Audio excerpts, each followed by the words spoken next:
Hello guys, this is Dr. Mihir, gynec laparoscopic surgeon from Uma Hospital, Morbi. અત્યારે અમે જે patient check કરતા હોય એમાં મોસ્ટ કોમન વસ્તુ જે આવતી હોય છે એ બાથરૂમમાં રસી થઈ જવા. જ્યારે અમે સોનોગ્રાફી કરીએ અથવા બાથરૂમનો રિપોર્ટ કરીએ તો એમાં રસીનું પ્રમાણ વધારે દેખાતું હોય.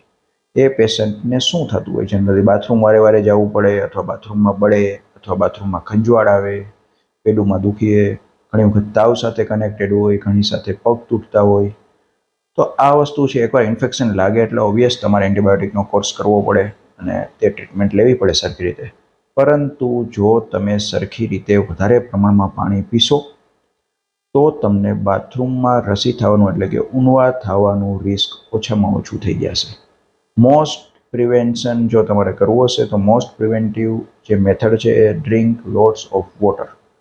પછી તમે એ વરિયાળીવાળું પાણી પીવો, આંબલીવાળું પાણી પીવો, કોકોનટ વોટર પીવો કે પછી શેરડીનો રસ પીવો. ખાલી વોટર ઇન્ટેક તમારું દિવસમાં 4-5 લીટર હોય એટલે ઊનવાની અસર ઓછામાં ઓછી થાય. પણ હા, એક વખત જો તમને ઊનવાની અસર લાગી ગઈ તો પ્રોપર ટ્રીટમેન્ટ લેવી અતિ આવશ્યક છે. Thank you very much. જય હિન્દ.